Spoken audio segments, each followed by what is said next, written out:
Voici un extrait de la Passion de Jésus-Christ selon saint Jean. En ce temps-là, après le repas, Jésus sortit avec ses disciples et traversa le torrent du Cédron. Il y avait là un jardin dans lequel il entra avec ses disciples. Judas, qui le livrait, connaissait l'endroit, lui aussi, car Jésus et ses disciples s'y étaient souvent réunis. Judas, avec un détachement de soldats, ainsi que des gardes envoyés par les grands prêtres et les pharisiens, arrive à cet endroit. Ils avaient des lanternes, des torches et des armes. Alors Jésus, sachant tout ce qu'il allait lui arriver, s'avança et leur dit : « Qui cherchez-vous ? » Ils lui répondirent : « Jésus, le Nazaréen. » Il leur dit : « C'est moi, je le suis. » Judas, qui le livrait, se tenait avec eux. Quand Jésus leur répondit : « C'est moi, je le suis. » Ils reculèrent et ils tombèrent à terre.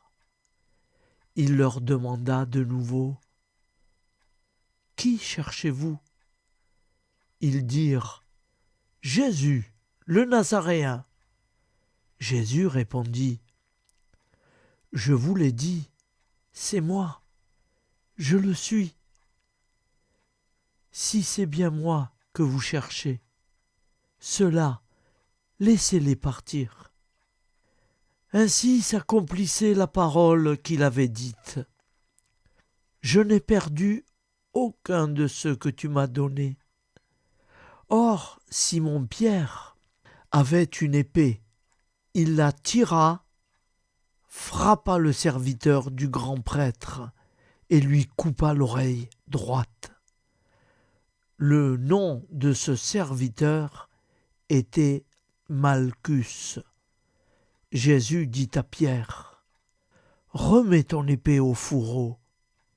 La coupe que tu m'as donnée, le Père, vais-je refuser de la boire ? » Alors la troupe, le commandant et les gardes juifs se saisirent de Jésus et le ligotèrent. Ils l'emmenèrent d'abord chez Anne, beau-père de Caïphe, qui était grand prêtre cette année-là. Caïphe était celui qui avait donné aux Juifs ce conseil : il vaut mieux qu'un seul homme meure pour le peuple. Or Simon-Pierre, ainsi qu'un autre disciple, suivait Jésus. Comme ce disciple était connu du grand prêtre, il entra avec Jésus dans le palais du grand prêtre. Pierre se tenait près de la porte, dehors. Alors l'autre disciple, celui qui était connu du grand prêtre, sortit, dit un mot à la servante qui gardait la porte et fit entrer Pierre. Cette jeune servante dit alors à Pierre : « N'es-tu pas toi aussi l'un des disciples de cet homme ? » Il répondit : « Non, je ne le suis pas. » Les serviteurs et les gardes se tenaient là. Comme il faisait froid, il avait fait un feu de braise pour se réchauffer. Pierre était avec eux, en train de se chauffer. Le grand prêtre interrogea Jésus sur ses disciples et sur son enseignement. Jésus lui répondit : « Moi, j'ai parlé au monde ouvertement.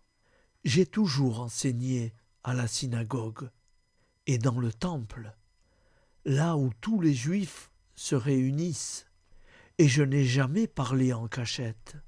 Pourquoi m'interroges-tu ? ce que je leur ai dit, demande-le à ceux qui m'ont entendu. Eux savent ce que j'ai dit. » À ces mots, un des gardes qui était à côté de Jésus lui donna une gifle en disant « C'est ainsi que tu réponds au grand prêtre ?» Jésus lui répliqua « Si j'ai mal parlé, montre ce que j'ai dit de mal. Si j'ai bien parlé, pourquoi me frappes-tu » Anne l'envoya toujours ligoter au grand prêtre Caïphe. Simon-Pierre était donc en train de se chauffer. On lui dit « N'es-tu pas, toi aussi, l'un de ses disciples ?» Pierre le nia et dit « Non, je ne le suis pas. » Un des serviteurs du grand prêtre, parent de celui à qui Pierre avait coupé l'oreille, insista. « Est-ce que moi je ne t'ai pas vu dans le jardin avec lui ?» Encore une fois, Pierre le nia, et aussitôt un coq chanta. Alors on emmène Jésus de chez Caïphe au prétoire. C'était le matin. Ceux qui l'avaient amené n'entrèrent pas dans le prétoire pour éviter une souillure et pouvoir manger l'agneau pascal. Pilate sortit donc à leur rencontre et demanda « Quelle accusation portez-vous contre cet homme ?»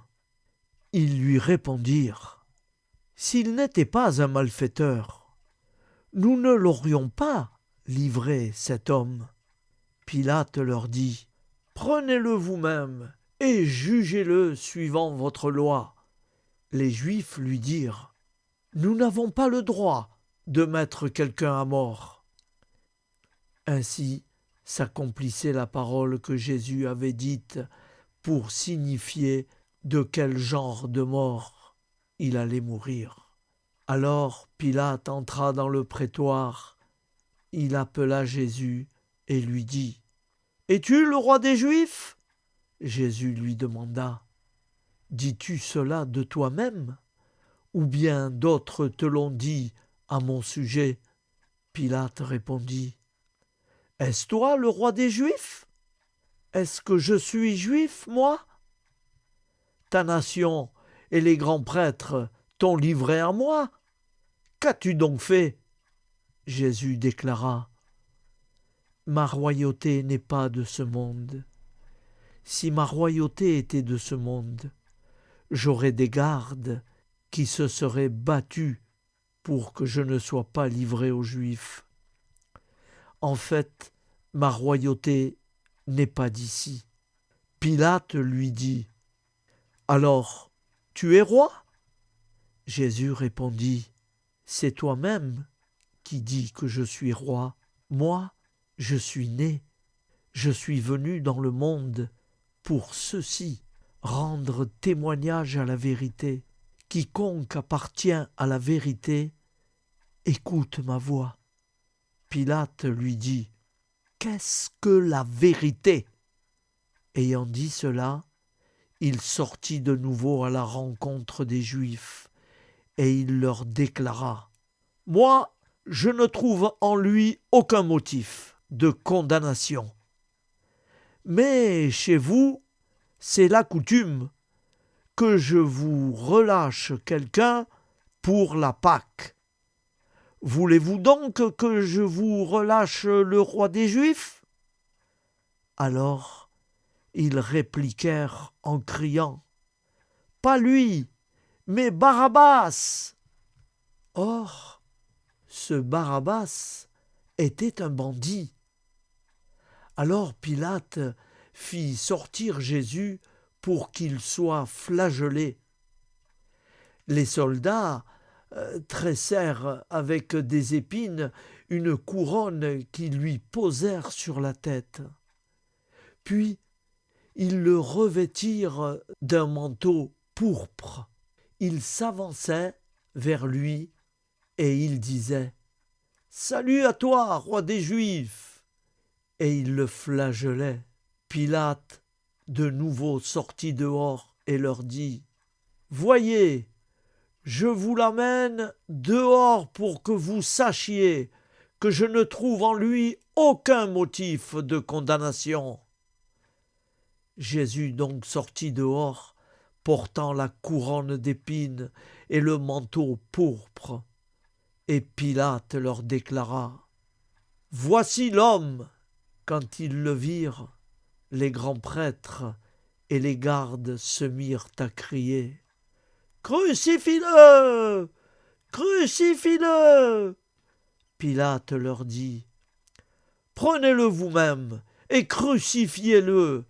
Moi, je ne trouve en lui aucun motif de condamnation. » Et ils répondirent : « Nous avons une loi, et suivant la loi, il doit mourir, parce qu'il s'est fait fils de Dieu. » Quand Pilate entendit ces paroles, il redoubla de crainte.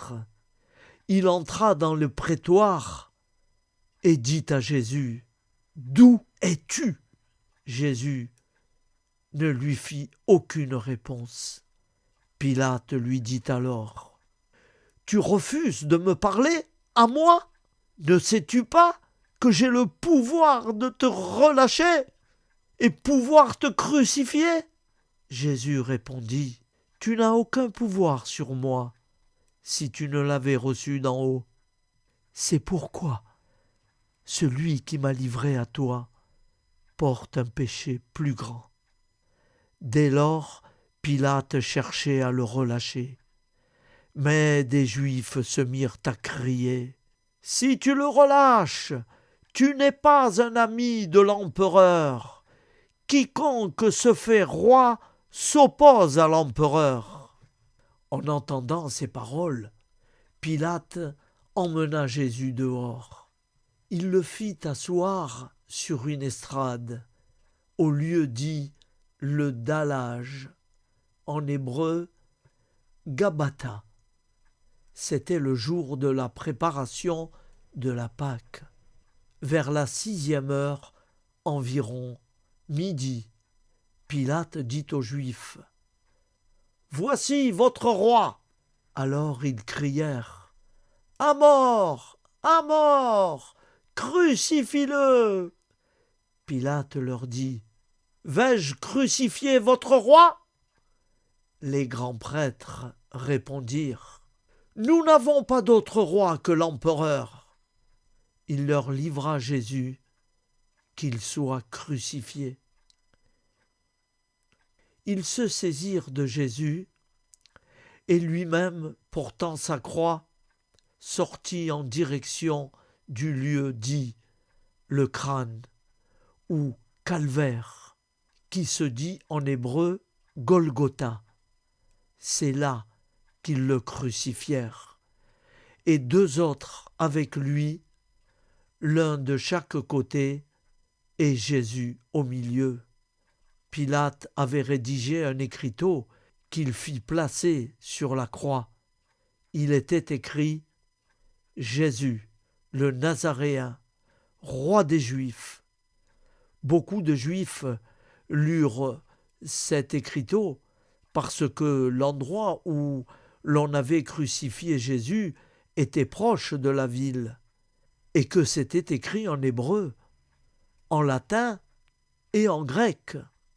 Alors les grands prêtres des Juifs dirent à Pilate : « N'écris pas, roi des Juifs, mais cet homme a dit : Je suis le roi des Juifs. » Pilate répondit : « C'est ce que j'ai écrit, je l'ai écrit. » Quand les soldats eurent crucifié Jésus, ils prirent ses habits, ils en firent 4 parts, une pour chaque soldat. Ils prirent aussi la tunique. C'était une tunique sans couture, tissée tout d'une pièce de haut en bas.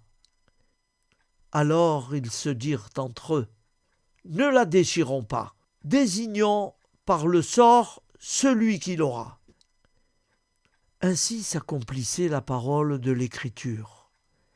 Ils se sont partagés mes habits. Ils ont tiré au sort mon vêtement. C'est bien ce que firent les soldats. Or, près de la croix de Jésus se tenait sa mère et sa sœur et la sœur de sa mère, Marie, femme de Cléophas, et Marie-Madeleine. Jésus, voyant sa mère et près d'elle le disciple qu'il aimait, dit à sa mère: Femme, voici ton fils. Puis il dit au disciple: Voici ta mère. Et à partir de cette heure-là, le disciple l'a pris chez lui. Après cela, sachant que tout désormais était achevé pour que l'écriture s'accomplisse jusqu'au bout, Jésus dit: J'ai soif. Il y avait là un récipient plein d'une boisson vinaigrée. On fixa donc une éponge remplie de ce vinaigre à une branche d'hysope, et on l'approcha de sa bouche. Quand il eut pris le vinaigre, Jésus dit: Tout est accompli. Puis il inclina la tête, il remit l'esprit. Ici, frères et sœurs, on fléchit le genou et on s'arrête un instant.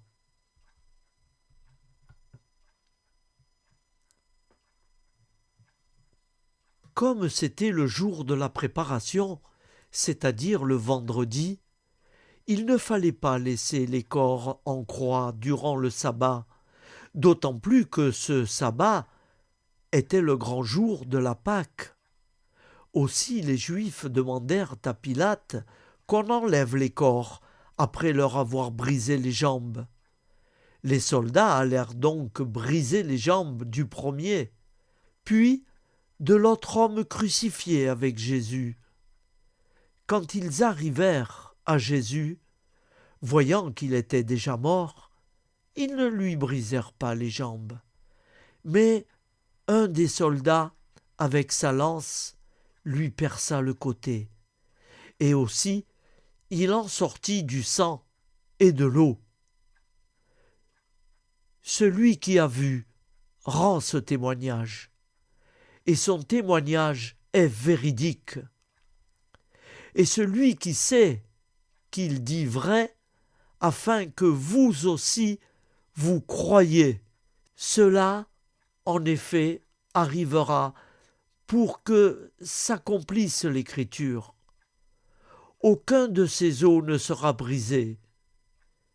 Un autre passage de l'Écriture dit encore: Ils lèveront les yeux vers celui qu'ils ont transpercé. Après cela, Joseph d'Arimathie, qui était disciple de Jésus, mais en secret, par crainte des Juifs, demanda à Pilate de pouvoir enlever le corps de Jésus. Et Pilate le permit.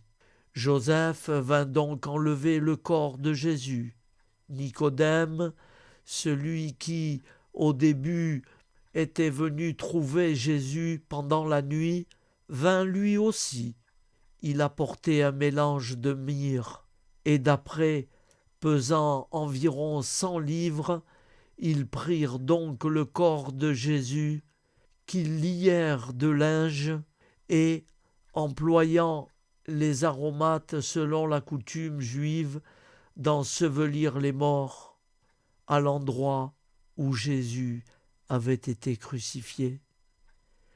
Il y avait un jardin, et dans ce jardin, un tombeau neuf, dans lequel on n'avait encore déposé personne. À cause de la préparation de la Pâque juive, et comme ce tombeau était proche, c'est là qu'ils déposèrent Jésus. On garde un moment de silence. Au nom du Père et du Fils et du Saint-Esprit. Amen. Notre Père qui es aux cieux, que ton nom soit sanctifié, que ton règne vienne, que ta volonté soit faite sur la terre comme au ciel.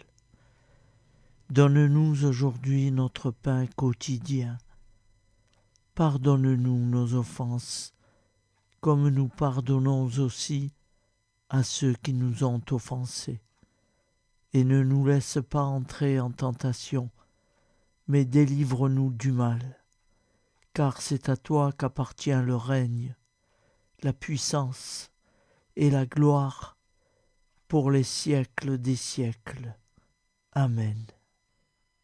Pardonne-nous nos péchés, préserve-nous du feu de l'enfer, et conduis au ciel toutes les âmes, spécialement celles qui ont le plus besoin de ta très sainte miséricorde.